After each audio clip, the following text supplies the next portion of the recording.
Tricky trick, tricky trick.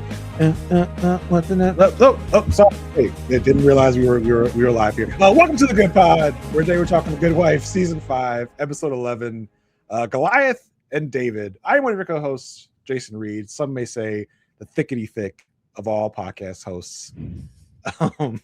With me, it's my co-host, Marissa Garza. Marissa, you good? I'm good. Jason, are you good? Is it psychological? Are you okay? I'm good. I'm good. Trust okay. me. Trust me. Marissa, just let me lead. I'm good. Like, just trust me. You can lead all you want. You were trying to walk away. I stayed. Lead away. Are we not friends? Hey. I'm just. You wanted to leave. I stayed. Okay. Like, let me lead. Damn it. Let me do an offshoot of the Good Pod in another state. Okay. Yeah, you start the the Swedish version of the Good Pod. We're doing the OK Pod here in Baltimore. Okay. You can have the normal pod in Chicago. We'll have the Good Pod here, and I'll have the OK Pod here in Baltimore. Okay. All right. That sounds fair. Multiple offshoots of this podcast coming, y'all. Just wait. And you won't see any of the behind the scenes. It'll just happen one day. We'll just have another offshoot of a podcast somewhere else. Yes, here we are. A lot of references were just made. If you didn't watch the episode, you're probably very confused. But you'll get it once we go through the episode. Here we are, season 5, episode 11. Goliath and David might as well be called the earworm, because this song is a bop. Okay, like it truly is. Make you want to like go bowling, or like maybe go do some wee bowling. Those were the days. I got the Wii right over there, like 15 feet away from me. I can go play it right now. Yes, very interesting episode, very fun episode. There was someone actually let's get into the housekeeping before we get into Let's do it. Right? We got to get that out of the way. So if you want to support us, you can do that freely and easily in several different ways. You can review, you can rate, you can subscribe wherever it is you are watching and are listening. There are multiple ways for you to help this podcast get into the eyes and ears of more people that would enjoy this content like you. So you can do that. You can also, if you just want to talk to us about the show, how your feelings, your comments, your questions, we'd love to hear it. You can hit us up at thegoodpodfeedback@gmail.com. That's how you get in contact with us. Also, if you would like to donate any sums of monies, you can also do cryptocurrency now, according to buymeacoffee.com. You can go to buymeacoffee.com/goodpod to donate any sum of money you wish. We really, really appreciate it. It helps us recoup some of the costs of this podcast here. So yeah, with that out of the way, Marissa, let's get into the episode. Let's do it. Trick. Someone had emailed me a long time ago. I've lost the email since, but they called my attention. They said, once you get to season 5 in about a year, there is this thing that was around the Tricky Trick song. This is a kind of like a Good Wife cast video of the cast dancing to Tricky Trick in several different permeations. There's the courtroom scene where everyone's dancing, like they're obviously playing the song over like a loudspeaker, and everyone in the courtroom, including Will, Alicia, Carrie, the judge, F. Murray Abraham, they're all dancing to Tricky Trick. It's so good. There's also the scene where that takes place on the drama camp set. That we also see in this episode, where there are those people dancing, and Christine Baranski, who obviously has come from hair and makeup because she has curlers in her hair. Like, she obviously was getting her hair done, and they were like, "Hey, Christine, we're doing this thing. You want to come join?" She's like, okay. "Yeah, hell yeah!" But have you seen, like, Christine Baranski is legendary in these things. Like the Mamma Mia, we're all drunk, we're all gonna sing at the same time videos. So good. Yeah, we will link to those so you can see what we're talking about. But yeah, it's really good. It's really good. Episode was so fun. Yeah, it was. You can see like seeing Christine Baranski dance to this is so fun. And it's with the drama camp cast or whatever. And also just seeing like Juliana Margulies have absolutely zero rhythm. Oh, Like, I bet. zero. Yeah. I'm like, Juliana, girl, you get your last name is Margulies. You need to have some rhythm, girl. Like, come on. She's got stage none. name. Could it be a stage name? Could have been. Could it be? I don't know. None. Just no rhythm. I was like, that is insane. So check that out. It's really, really fun. Just goes with a fun episode. Well, let's get into it. We pick up right where we left off. We actually rewind a little bit. We see the spit take from Eli from last week, where he learned that Marilyn's baby's name is Peter. So I go down there. But the band that's playing the holiday party wants Floric Agos to take one of their cases, and their band Ruh-Roh was put together, or like was Ruh-Roh. Yeah, Ruh-Roh, Jason. Ruh-Roh.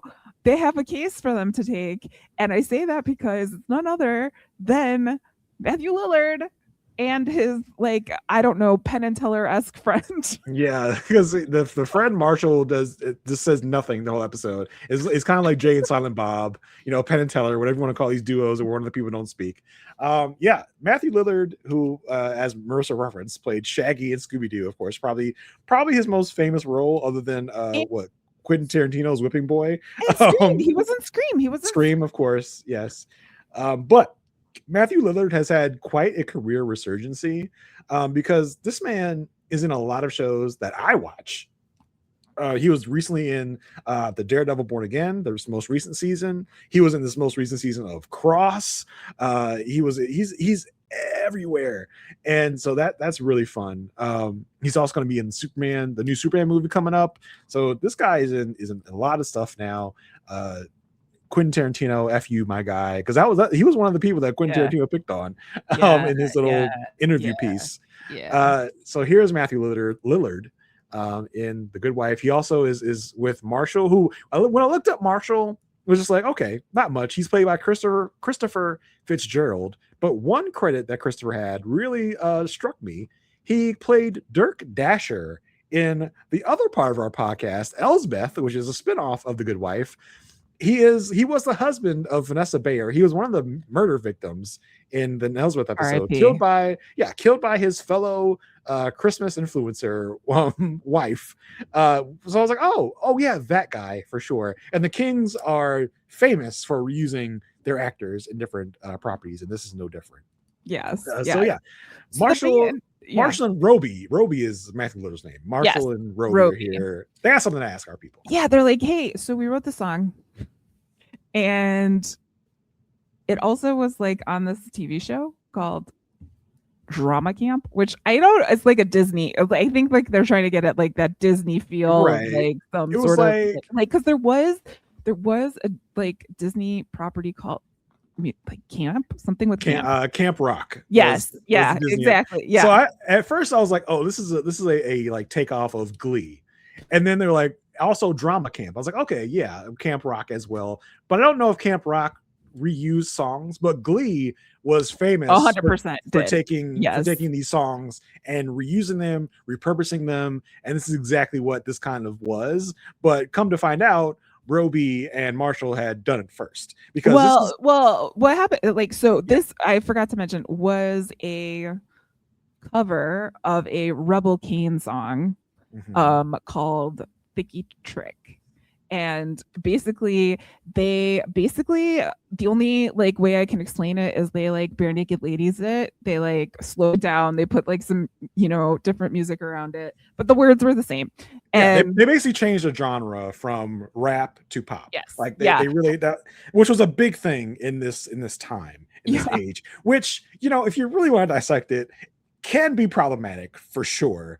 It's like the lyrics from the original rap song are like problematic in themselves, but I mean that's just kind of there's also genre. Like the context of the genre that right comes along with a rap song versus comes along with a dancing in a bowling alley type of song. And you're kind of like there's some appropriation happening. 100%. Yes. So it's a very interesting nuanced thing, but of course the actual song is a bop. So it's just like I don't know if I can really hate on it too much, but it was an interesting moment in culture in that time, where you've got It's like, repurposing, you've got mashups as well. yeah, and it's also like the kids bopification of things, Yes, like a yes. little bit.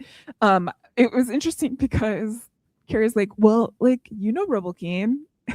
Alicia, And yeah. Alicia's like, oh yeah, he was in prison with my husband. And Rowdy's like, that's something I never expected to hear. But basically the deal is this: drama camp have stolen, in the eyes of Rowdy, stolen his song from them, even though this was a cover of another song. And they're looking to Florigagos to like stand up for the copyright of it. And they also say that they had a compulsory license, which we will get into, but they had a license to be able to do this. They're saying Drama Camp copied them. And this wouldn't be such a big deal if Drama Camp wasn't like, the Drama Camp version wasn't top on iTunes for the last 8 weeks. So there's and at first Carrie's like, I don't know, like if there's no money, and they're like, there's $2.3 million behind this. So this kind of gets Carrie and Alicia to be like, okay, fine, we'll take this on. Yeah, that was more of the speaking of the glee of it all, because that was when, you know, an episode of Glee would come on, they would cover like an Adele song, they would cover a Michael Jackson song, they would cover some other song, and it was like one of the highest charting songs of the week or the month on iTunes, which is, you know, which tells you where we are, is when iTunes was a thing, and a single would be making so much money, whereas like now everyone uses Spotify. No one buys music anymore, really. So it's just like that was also like just a real like open door back into the past of like, oh yeah, remember we used to buy singles for 99 cents back in the day. And yeah, so it was a very much a takeoff of the Glee stuff, and also Camp Rock and stuff like that. It's like that was very interesting, because yeah, it's like, because Carrie's like, I mean, are we gonna actually, like, because Carrie is all about making money right now. Well, yeah, because they're still brand new. They're still trying to, you know, make their footing, and they just threw this big holiday party. They've got some money to recoup. Yeah. And because this is a entertainment case, it's going to be one of two lawyers that shows up here. And it is, in this case, it is Burl, our good friend Burl. He shows up to LG looking for Alicia, which we get the now always consistent receptionist still connected to her phone, trying to tell Will that someone is here looking for Alicia. It's a nice running gag at this point.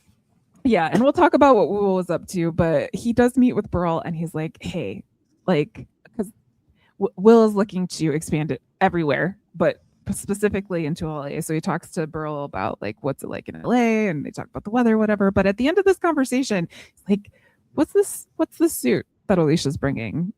And he explains the case, and Will goes, I know how she works. I can kind of help you out here. And Burl's like, no, I don't like you. And Will's like, I don't like you either. But the thing is like, the friend of your enemy is your friend. So the enemy of my enemy is my friend. That's it. Yeah. Yeah. And I mean, this is double pronged for Will, right? Because Will wants to get some kind of feelers and a hold into the LA space, and he can, if he teams up with a Burl, that gets him like a foot in the door in LA. Plus, it's effing with Alicia. So, you know, that's also another motivation for Will here. Yes. So Alicia and Carrie go to the bowling alley to meet with the band's manager, Mr. Mills. And Jason, you know, I can see what's happening. They don't have a clue. What do you mean? You're not picking up on it. This is Pumbaa from The Lion King. Here playing. I'm really trying with my segues. Was that a reference to a song? Yeah, I can see what's happening. They don't have a clue.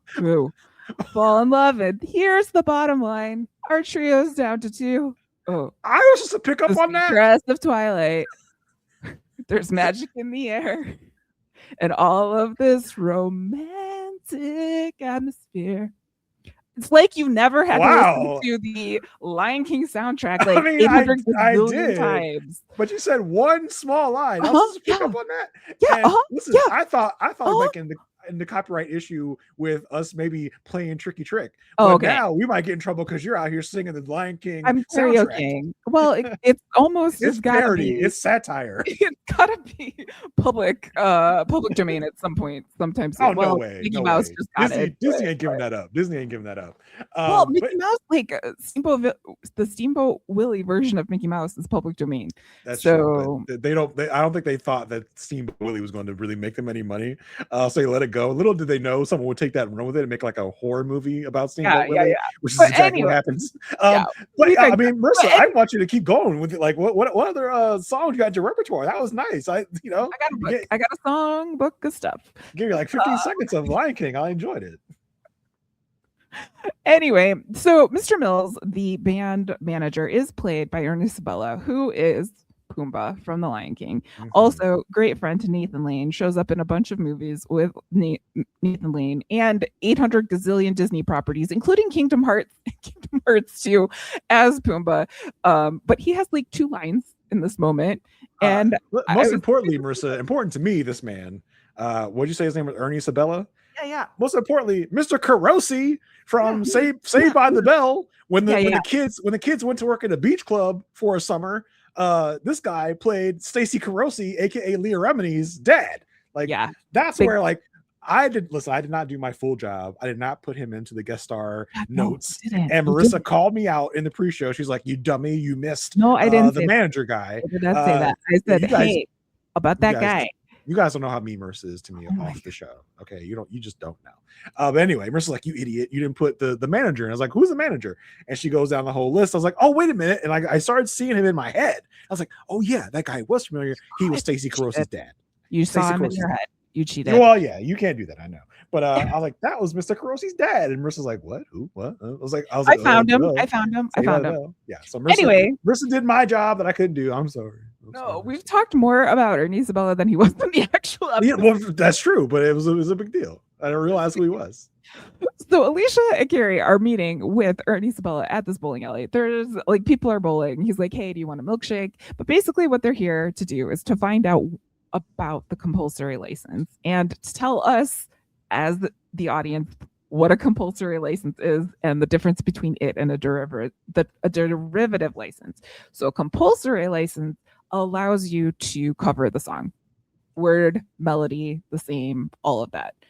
A derivative license allows you to basically Weird Al it, like change the words, kind of keep the, make any changes to the song.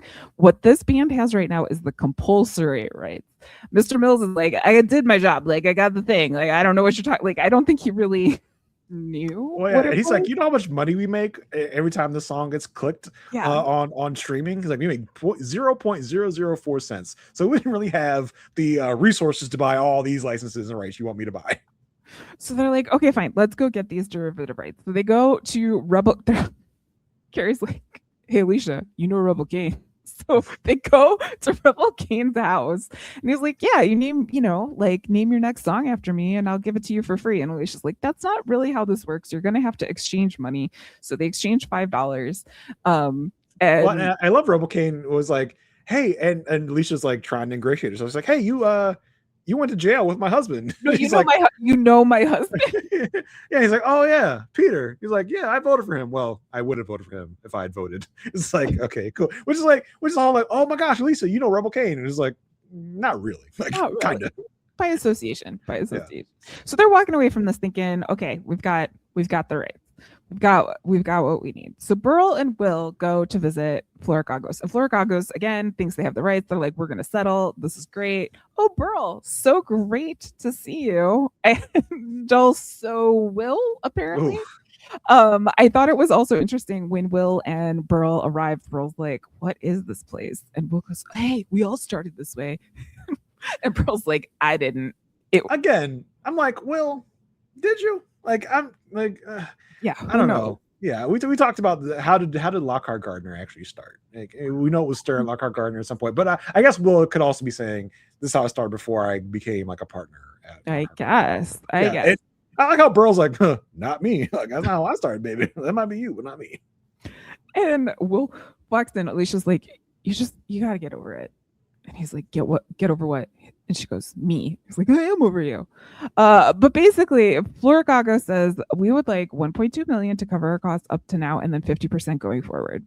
And Will and Burl say, no, we're going to sue you for $800,000 and punitive because the TV station that their client had the derivative copyright. So this is our case to win. Carrie's like, hey, Alicia, we really can't make money on this. And Alicia's like, Will's in front of me. I'm going to do everything. Yes, I will yep. see you in court. Exactly. It's so funny how on two different sides, Will and Alicia are almost exactly alike, right? Oh, Like, yeah.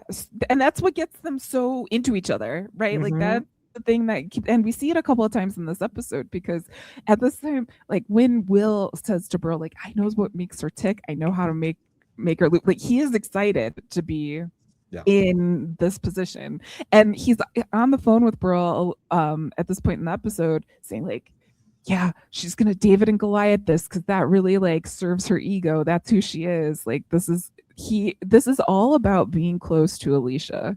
This is all about sparring with her in a way that he cannot any other way. So we get into court. We're in front of Judge Marks, who's like, I can't remember if we've seen him before. I'm assuming we have. Yeah, but he's like old guy. Like old guy, very no nonsense. He ain't for none of your bullshit. Like he like this little theatrics. He gonna tell you shut the hell up and stop being crazy. I love Judge Marks. He's one of my favorite judges. Yeah, and Alicia's there saying we had a compulsory license. There was really no theft here. And Will, again, is like on his I know Alicia game. So he is objecting every single chance he can and starting even in this opening argument thing. And he's arguing, hey, Alicia's using emotion over logic.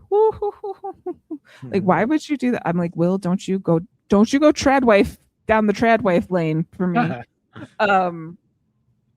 But the judge allows the argument to continue and allows Alicia to call Roby to the stand. Yeah, and it was interesting because Will is on this whole like I'm gonna break her rhythm thing, as if Alicia's not used to people objecting to things. Like I thought they went over. Being obnoxious. He was, but they went overboard in showing like how off Alicia's rhythm she got. It was like, okay, I don't think that this is how normally Alicia acts. But they're really trying to overemphasize the fact that Will is trying to get one over by objecting every other second. Like Alicia does not get this flustered all the time. Well, yeah, she's very, very flustered. Basically, she's trying to get Roby to say that he wrote the melody to the song, and the melody is the thing that's different from the original song. Will is like, what part of the song did you write? The flute song, the flute part? He's like, there is no flute. And Carrie like gets in there, and Will's like, who's questioning? And the judge is like, I have no time for this. Like, none at all. We do get Burl questioning Roby and saying like, when did you record this? And he's like, oh, it was the day my dad died because I thought it would be funny having a Rick Astley like version of a rap song. So, and that ends up being very key to the story. After this court scene in the hallway, Alicia's like, he's using the story that I told him of the first time I was in court and how all these objections got me off my thing. And Carrie's like, you're falling for it, you dork. Like, what are you doing? I can't believe you're doing this. And Alicia was like, yeah, I am, aren't I? Carrie didn't actually call Alicia a dork. That was Marissa's poetic license interpretation. You dork. I just love if Carrie would call it you dork. But then she's like, oh, if he's gonna play low, she's like, I'll also go low. I gotta go home and I gotta change. So we go back in court, and Burl and Will have the drama camp guy, the drama camp director, on the stand, and Will's doing the questioning. And Alicia makes it a point to walk in while Will is questioning, and she has changed her suit. She is now in a cream suit as opposed to like a gray suit that she was wearing before. Basically, we're getting the story while Will is daydreaming of the first time that he encountered Alicia in the suit, which was where was it, Jason? Where? In the elevator. Exactly. Basically, the creator of the show wanted like an anti-bullying show. He wanted to show the song shows like cultures coming together. And what really happened here was like we just had like two groups hitting at the same thing at the same time. Like that's what's going on. But Will is like, I just want to take Alicia's clothes off. Like, and well, he's so distracted. And the cutaways, while like what Will is envisioning, he's remembering that night. Like it's interesting because in the real time of the show, when we saw the show, all we saw was them going up in the elevator, right? Yeah.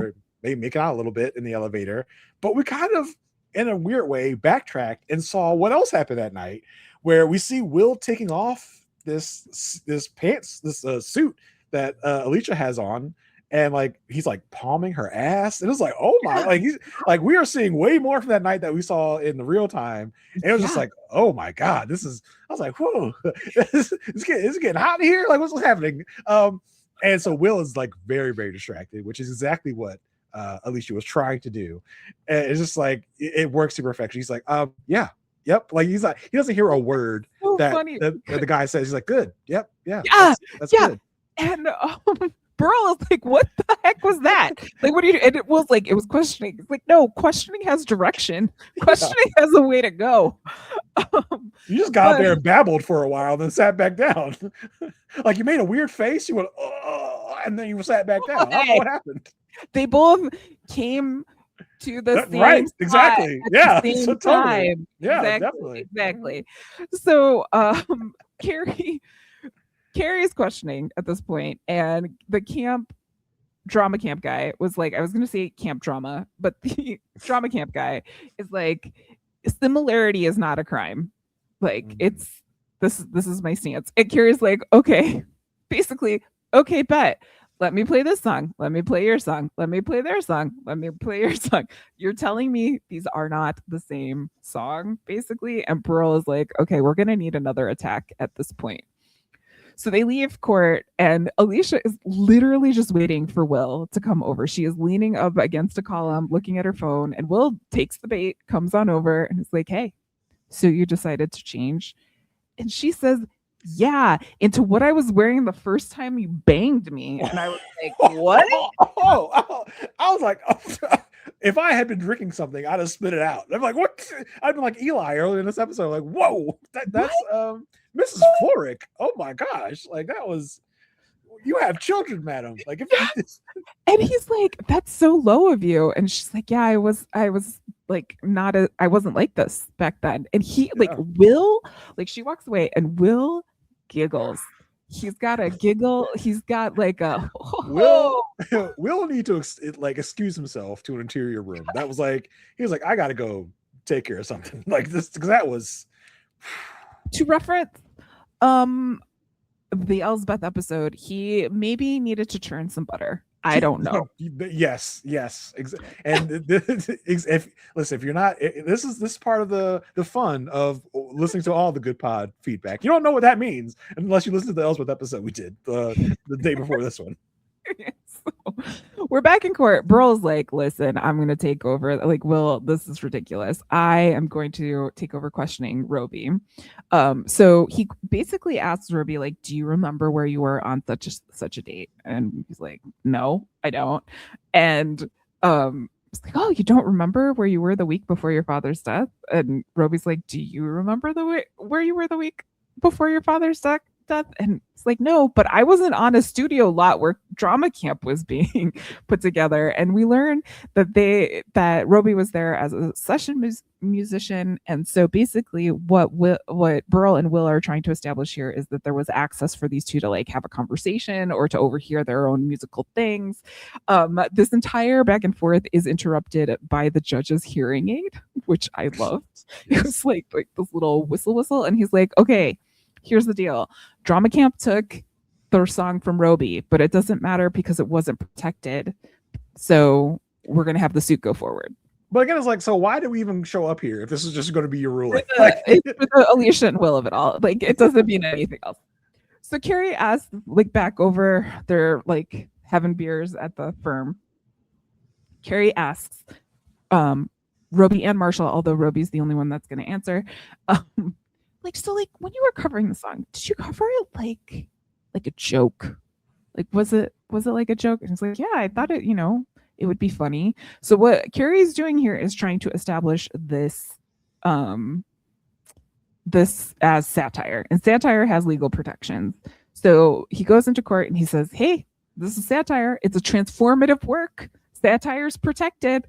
And Roby, like this entire time, and Matthew Lillard is so great at this. He is like us watching this entire television show. He's like, oh my God, I love this. This is so great. Like, this is like jazz, like legal jazz. Yeah, I love how like he interrupts when they are first in the corner. He's like, my chair squeaks. Can I get a new square? A new chair? He's so in it. He's so in it. So now both sides are going to bring musicologists onto the stand. We've got Alicia bringing a musicologist from, I forget where, but somewhere in Chicago. And she like starts questioning. She pauses. She's like, oh, sorry. I was just waiting for my objection. And Will goes, I'm sure the judge is aware of what you're doing. And the judge goes, I don't know what either of you are doing, but shut up.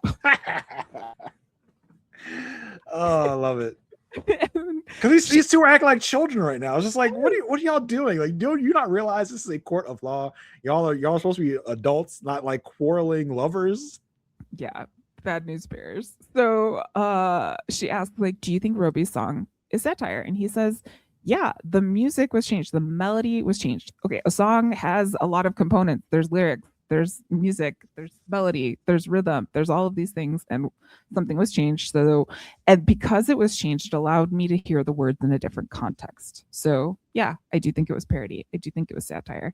Will's musicologist, on the other hand, says it wasn't satire because the words were not changed. It would be the equivalent of like taking the cover off a book and putting a new cover on it and calling it something different. And Will points out, he's like, well, the other musicologist said that it was. And she goes, yeah, well, he's not very respected in the field. And then those two start fighting. He's like, bite me, Douglas. Like, oh, okay. It was funny. So then they bring Rebel Kane on the stand. It's like, what was the point of the song? He's like, to make money. Like, he's like, point? What do you mean point? Solid answer.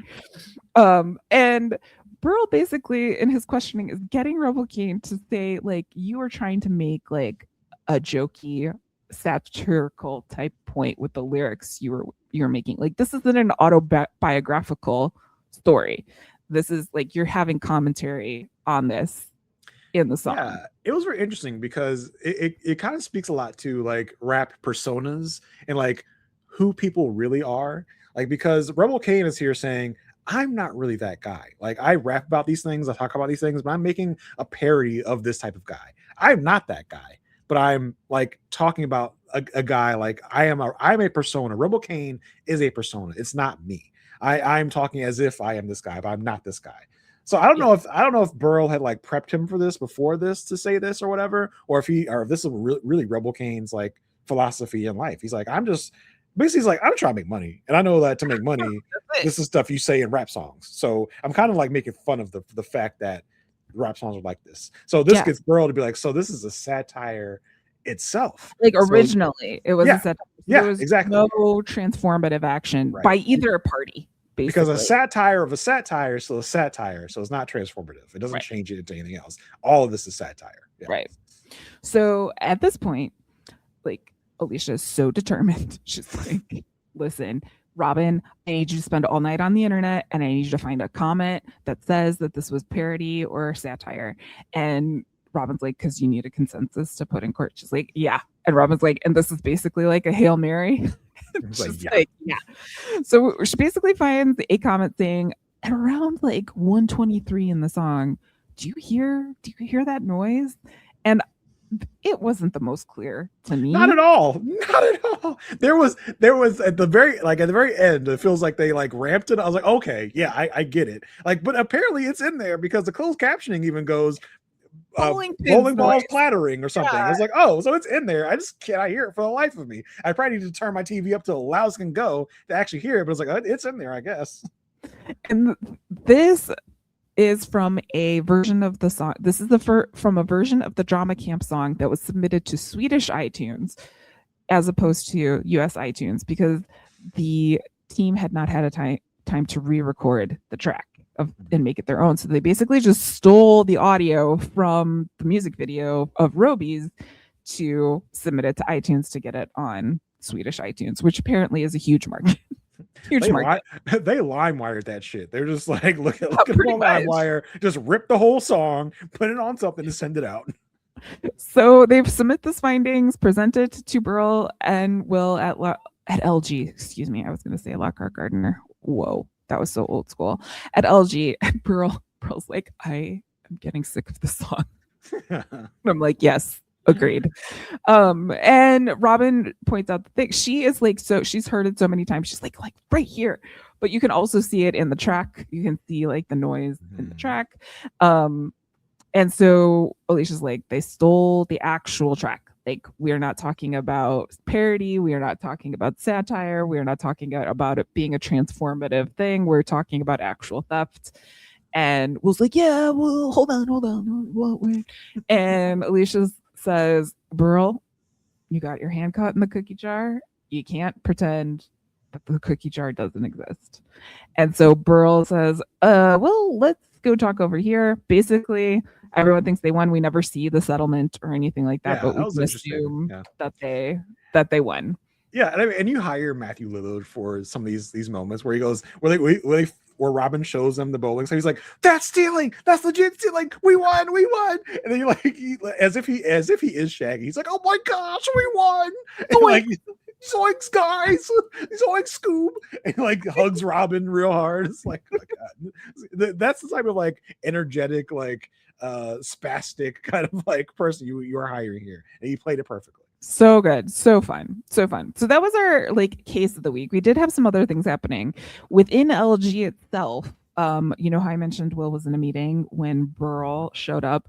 This meeting was about expanding to LA, and it was kind of a surprise because apparently Will talked to Damien in a bar, and that's all he needed to be able to pull this vote together.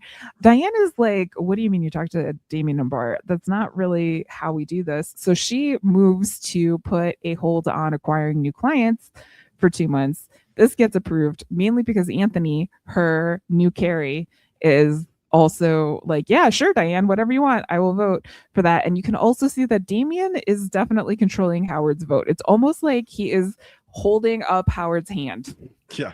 And Howard is like, Howard, wake up, time to vote. Yeah, he's like falling asleep. Will's not happy about this development because he's really trying to like expand and do his thing. So Damien pops into Will's office and he's like, look, you need 2 more votes or 1 vote and an abstention. And Damien's like, I can take care of that for you. Like, no worries. What about this Kalinda person? It's like, yeah, it's pretty straightforward. This is what's going on. Well, we're gonna need to talk if she finds something. And Will's like, why don't we just talk now? And he was like, no. If she finds something. So that's going on. But this Damien thing, he's very bully. He's definitely bullying Anthony into voting with Will because there's another vote that comes up.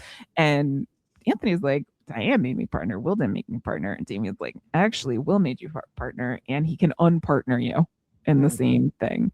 So they're going to have a vote. They need quorum. David Lee is suspiciously missing because he got a flat tire. It's like, oh, I think so. I'm wondering if someone made that tire flat and it just didn't get flat on their own. It seems like something Damien would definitely do. Yeah, Damien's like, oh, such a shame. He got a flat tire. It's very clear to Diane that Will is kind of cooking the vote here. And so she says, oh, what a shame. I need to make some phone calls. And I think you 3 people also need to make phone calls with me. So they lose the quorum to be able to hold this vote to get rid of this thing.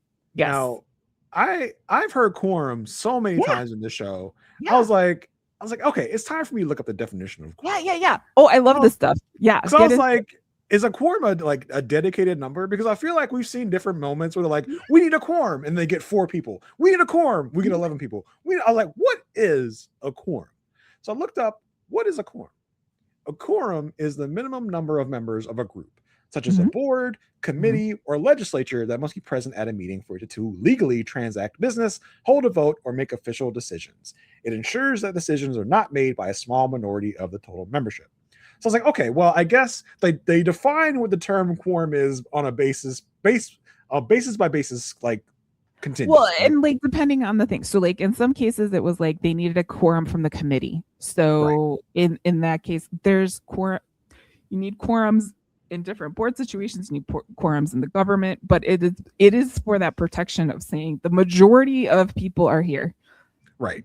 So whatever it is, a committee could be 8 people, so we need 5. A board could be 12 people, so we need 7. Well, or a determined number in the bylaws of whatever that is. Right, so it exactly. can be either, it could be in a group of 8, it could be 5, but if they write in the bylaws it needs to be 7, then that's Right.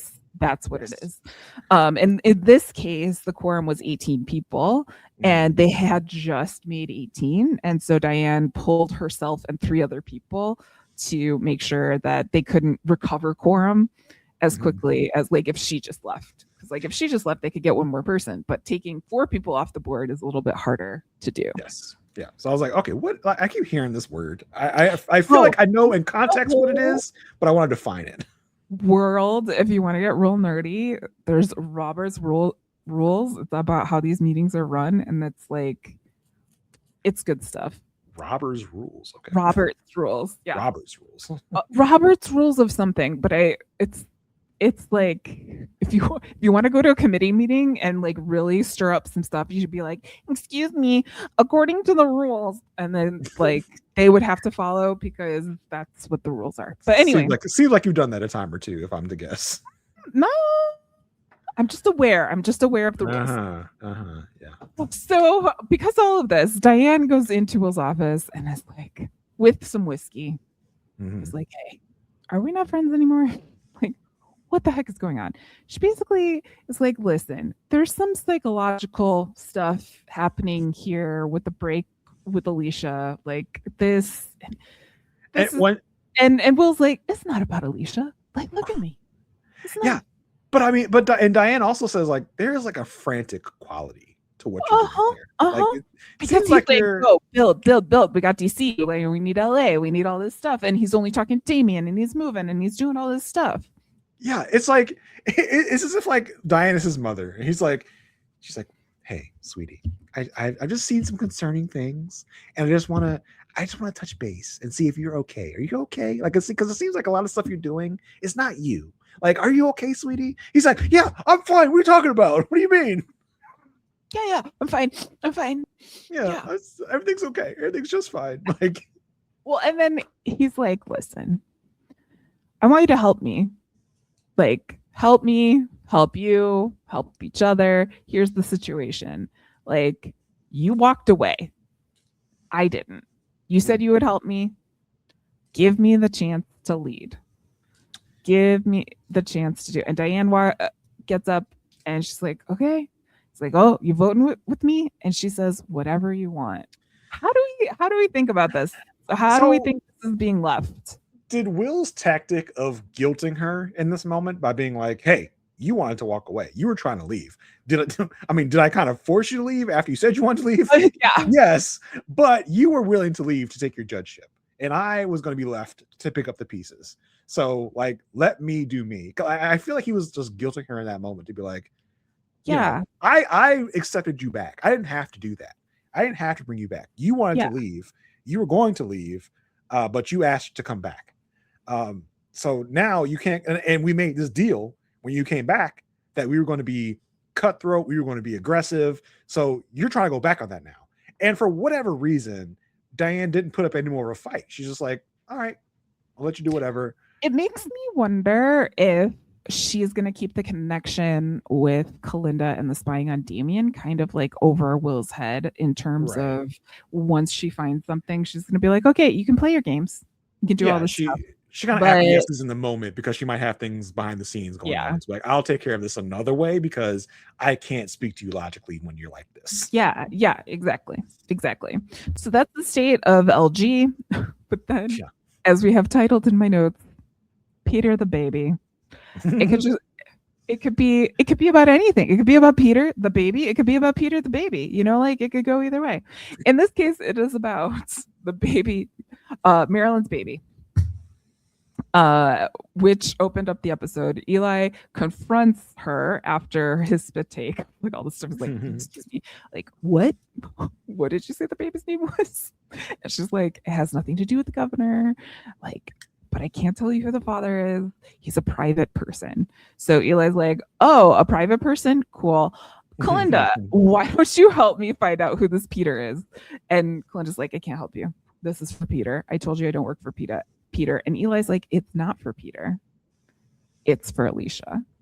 Which is always his go-to. And for whatever reason, it always works on Kalinda. Because, and it's a shame. It's a shame, guys, that we can't really delve into this Kalinda-Alicia relationship anymore, because we still don't know. Like, we still have not addressed the fact that Kalinda and Alicia are supposed to be friends, and Alicia did this. Kalinda has not talked to Alicia in Showtime in probably, I don't know. It was the last episode I remember was when they did the face masks at the place, but I'm sure it was a couple episodes after that. That was the last time they were like friends.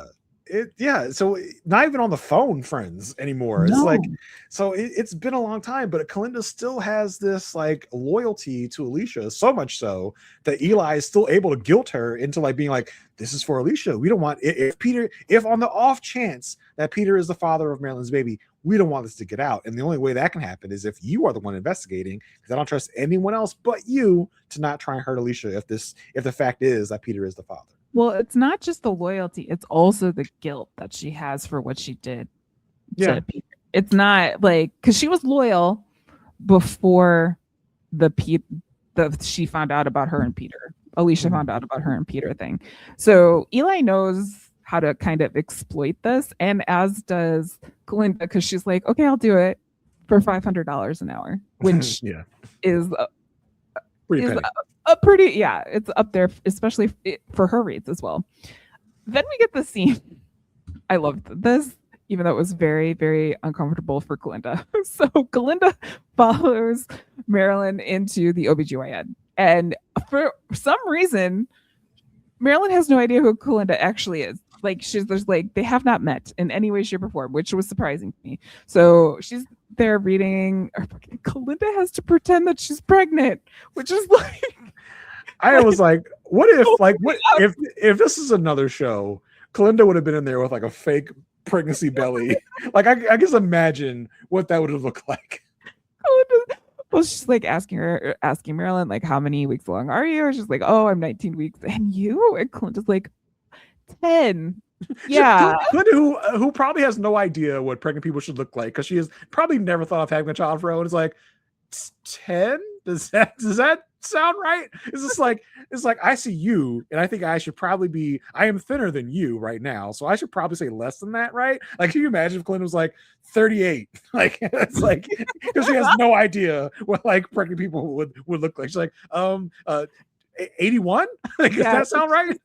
Definitely out of her element. And she continues to ask Marilyn, like, oh, my, like, my significant other isn't here. Do you usually bring yours? And Marilyn's like, I'm not married, so, but, and Clint's like, yeah, I haven't even decided like how involved I want the father to be. And Marilyn's like, I mean, I see the father of my baby every day, so I don't know how I'm going to be able to keep him away. Yeah, it's like, say more.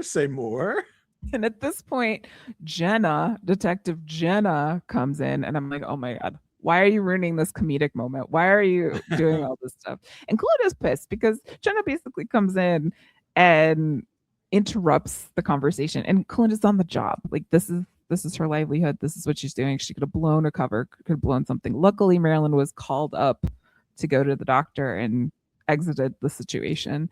But as they leave, Jenna's like, I hate people who lose their sense of humor. I'm like, this is not a sense of humor. Like, this is bullying. And I will tell you, this is like deep in the heart of me, like Marissa as a person. I hate when people say this is just a joke. Like, sometimes it's not just a joke. Sometimes you're actually being a jerk face. Sometimes you're actually bullying someone. Sometimes you're actually not joking. Not you, Jason, in particular, but I'm saying like the general you. Like, I have been so many times like, Marissa, you take everything so seriously. It's such a joke. And I'm like, no, you messed up my life. Like, how is that a joke? Wow. I feel like this is a little bit directed towards me. I don't know. It's not towards you. It's not towards you. But I mean, I called you a nerd earlier when we did the Ellsworth podcast. I feel like maybe I should have done that. Did you take offense to me calling you a nerd? You said a lot of things about me, Jason, and I have not said anything. So it is not you. Okay, fine. But she's like, I hate when people lose their sense of humor. And Kalinda is very much like me in the situation. It says, I hate people who disrespect my work. And that's what happened there. So Kalinda and Jenna end up hooking up, as they're prone to do, apparently. And while she's there, Kalinda's like looking up Marilyn's class reunion and trying to figure out like where Marilyn was 19 weeks ago, at least. Yeah. And there's a conversation about whether Kalinda likes Katy Perry. I was like, no, I don't like Katy Perry. Jenna's mom, in quotes, calls. It was Damien checking up on them. In fact, the Katy Perry segment was really weird. She's like, they apparently had a conversation before this scene. It's like, I can't believe you don't like Katy Perry. And Kalinda, being Kalinda, is like, I just don't know who that person is. Like, I don't know who you're talking about, because Kalinda does not seem like someone that is up on the like current pop music of the moment. Imagine if this was when Katy Perry went to space. Oh my god. And like Jenna goes about like reciting the lyrics of Roar like sexily while she is like kissing down Kalinda's body. It's like, I got the eye of the tiger. I was like, ew, this is weird. That was weird. It was weird. And like the payoff for it in this episode, which we will get to, was not that. It was no, whatever. Anyway, so Kalinda tracks down Marilyn's high school because she does find this picture of Marilyn and this guy, and it was like past flames or whatever. So she goes and tracks down this guy. This guy's name is Pete. So it could be the dude. It could be the dad. We don't know. We end up talking to Pete. It's like, listen, I'm married. And did I think about doing stuff that night? Sure did. However, she got called away to Springfield by her boss, Peter. So Kalinda has to go to Eli and says, hey. Well, he doesn't necessarily say that. He goes, she got called away. I'm not sure why. He's like, but I do know at the time she was working for the governor. Like, that's interesting, right? So it's not as if he knew for a fact she got called away by work, which it will take, like, when we get to the end here, that'll matter, because it's like in the moment we're now being so fed that there's a good possibility that this is like, Peter Flores' kids. Like, there's no effing way this is Peter Flores' kid. Like, no, especially what happens in this scene, because Kalinda goes to Eli, and Eli is very much like, I never know if it's good news or bad news with you. It's very, very good. And Kalinda's like, okay, so Marilyn was at this hotel in Springfield on this night. Was Peter in Springfield on that night? And Eli's like, shit. He's like, yeah. And Kalinda's like, I've already been to the hotel. There's no security footage of the situation. The disc for this day is missing. And so they think that someone is being blackmailed. And Eli calls Peter and is like, hey, we got to talk about this, and tells Kalinda, keep it quiet. And she's like, yeah, duh. Of course I'll keep it quiet. But this is like very much like they were in the same place. They had like the footage is missing. So it must be her. They must be having a baby. So at this point, Eli cannot help him. Like, Eli, he needs to know. Like, Peter is not around. So he goes into her office and just like, did you lie to me again? And I got to tell you, this woman is really taking her pregnancy stuff, as every woman should. But she's like lying on the ground with her feet up in the air, doing legs up the desk as opposed to legs up the wall. It's like, hey, so did you lie to me about this? And she's like, no. It's like, well, there's footage from this hotel. And she's like, who talked to you? Like, what is happening? And Eli's like, this is my life. Of course I'm going to look into it. And you gave up your right to privacy when you started to work for the government. And she's like, yeah, I did, but the father of this baby didn't. And so that's my stance on that. So F off, Eli.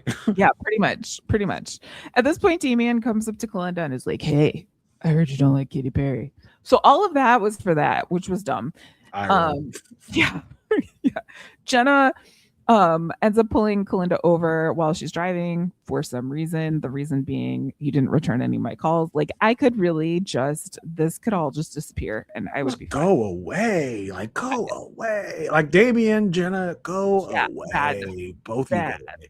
Give Kalinda a better story, please. I beg of you. You didn't return my calls. I'm like, okay, fine. And then she's like, I don't like how much, Kalinda says to Jenna, I don't like how much you talk. And Jenna says, the thing is I don't mind losing friends, but I don't mind losing lovers, but I do mind losing because I think it was the other way around. She says, I don't like losing friends. I can lose lovers, but I don't like losing friends. Basically, it's like Kalinda, like, I'm not giving up Damien. But at the same time, like the Kalinda magic and the nectar that Kalinda secretes when in situations, you can tell it's affecting Jenna, because Jenna's talking a big game. She's like, listen, I don't mind losing lovers. I mind losing friends. Like, basically telling Kalinda to her face, like, I don't want to get rid of Damien as a friend. I'll be fine losing you as a lover. But the lovelorn look that she gives Kalinda is just like, but I do mind losing you. I don't want to lose you as a lover. like for real, I don't want to lose you as a lover. And it's like, Jenna, how dare you? Like, first of all, like, Kalinda's like, yeah, I don't want to F with you because everything I tell you, and you end up telling Damien. And Jenna's like, oh, so what's the big deal? It's like, yeah, like what don't you get? Yeah, what don't you get about that? I don't want to be with someone that's going to tell another person everything I say. It's like, what do you mean you don't understand? It's like, the nerve of you, Jenna. The nerve of you. Yeah, and I just, again, like, I don't care at this point. Yeah, it's terrible. It's so bad. So that wraps up that. But then Eli gets a call from Anne Stevens, who, Jason, is also someone I forgot, but we've seen her before, right? Anne Stevens? Yeah. I don't know, but she's from Mad Men. Okay. She's Mrs. Sterling. Anywho, I was like, wait, I know her. Where is she from? But she's a reporter with the Chicago Tribune. She calls Eli and says, hey, I need comment from you, or I'm running with this tomorrow by 3:00. He's like, could you give me any insight here? She's like, it's about a video. So Eli's like, oh man, a video. So he goes to go visit Anne, and it's a video from Election Day with the dumpster being moved, of the votes being moved to a different precinct for the election. So this is footage of Peter stealing the election. Whoa. And Eli's like, and what a twist. Yeah. Like, oh my God. This is rearing its ugly head again. Yes. Oh my goodness. This is so good. And he is so like shell-shocked about this. He basically walks out of the meeting with Anne into the hallway, sees Marilyn. Marilyn's like, great news. I really thought about what you were talking about with privacy, and I talked to the father of the baby, and he's willing to come forward. And here he is. It's Peter. It's Peter Bogdanovich, which, I had never heard of this man before. I'm sure he's, I mean, you told me he's a director, so I'm sure he's been around there. He's apparently a pretty big deal director. He directed a lot of things in the 70s. He's been in some small cameo roles in different shows over the years. He had some episodes of The Sopranos. So it's like, it feels like I'm not smart enough to know who this man is, because I feel like film buffs would know who this man is. It's like the Kings this is probably a big deal to the Kings. Like, oh my God, we got Peter Bogdanovich. And meanwhile, I'm like, who's Peter Bogdanovich? And there are probably some people out there now listening to this, like, dumb Jason doesn't know who Peter Bogdanovich is. But he's like, yeah. So I just pulled him up. So yeah, it was Last Picture Show, which he is known for, I think, but also Northern Exposure, Moonlighting, Classics of My Life, also a Simpsons. So yeah. He's been out there, and just the way they presented this man, I was like, okay, I think I'm supposed to know who this man is. Like, it's as if she said George Clooney. Like, that's like the reaction I'm supposed to have. Like, oh my God, it's Peter Bogdanovich. Okay, cool. Well, and he's definitely he had the ascot. He had very I am artsy.